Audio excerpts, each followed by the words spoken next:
Could you live 30 days without Instagram, without TikTok, without scrolling at all?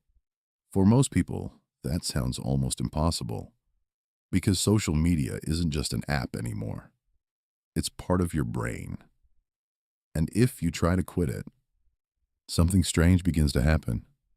This is the story of a man who decided to disappear from social media for 30 days. No feeds, no notifications, no endless scrolling. What started as a simple experiment turned into something much deeper. Because what changed was not his schedule, it was his brain. Social media is not designed for you. It's designed like a casino. Every time you refresh your feed, you're pulling a lever. Maybe you'll see something exciting. Maybe you won't.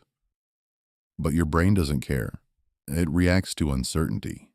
And that's exactly what creates addiction. This is how dopamine works. Not from reward, but from the possibility of reward. And over time, your brain starts craving constant stimulation. Before the experiment, his life looked normal. He woke up, checked his phone, scrolled, worked, but couldn't focus. Scrolled again, went to sleep, with a screen in his hands. He wasn't lazy, but his attention was broken. His thoughts felt scattered, shallow, like his mind was no longer his own. One day he tried to read a book. 2 pages in, his mind drifted away. He needed something faster, easier, more stimulating. That's when he asked himself, what if the problem isn't me, but what I feed my brain every day? And he made a decision. 30 days. No social media. Around day 4, something broke. Not outside. Inside. The silence became unbearable. He sat in his room, staring at nothing. No notifications, no messages, no escape. And for the first time in years, he was left alone with his own thoughts. And they weren't peaceful. They were loud. Regrets he ignored. Questions he avoided. Fears he buried under endless scrolling. It all came back at once. He reached for his phone, again and again. But there was nothing there, no dopamine, no distraction, just reality. And in that moment, he understood something terrifying. He wasn't addicted to social media. He was addicted to not feeling. The first week was brutal. His hand kept reaching for his phone automatically. He felt empty, restless, like he was missing something important. Psychologists call this fear of missing out, but it felt deeper than that. Like withdrawal. Like the brain was begging for stimulation. Just like a gambler who can't leave the table, but something interesting was happening. Without constant scrolling, his brain started to rewire. The neural pathways that were used to instant rewards began to weaken. By the end of the second week, something shifted. The urge to check notifications started to fade. The silence wasn't painful anymore. It became peaceful. His mind slowed down, and for the first time in years, he could think clearly. Studies show that the average attention span of a social media user has dropped to about 8 seconds, less than a goldfish. Constant switching between apps, messages, and content fragments your mind. Your thoughts become scattered. But after a month without social media, everything changed. He could focus again, read deeply, work for hours without distraction.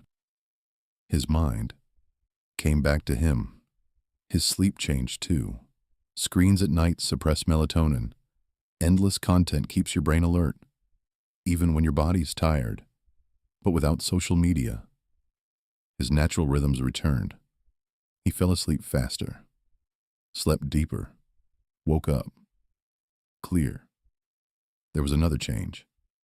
He didn't expect. He stopped comparing himself to others. Social media shows you a curated version of reality, perfect lives, filtered success. But without it, he returned to his own standards. His anxiety dropped. His self-worth stabilized. Then something surprising happened. He started getting ideas again, real ones, because creativity needs space. It needs boredom. It needs silence. But social media fills every empty moment, leaving no room for your mind to wander. Without it, but the most unexpected change wasn't productivity. It wasn't focus. It was time. He suddenly felt like he had more of it. Hours that used to disappear inside endless scrolling were now empty. And at first, that felt uncomfortable. Because most people don't actually want more time. They want distraction. He started noticing small things. The way light moves in the room. The sound of silence. His own thoughts becoming slower and clearer. It felt strange.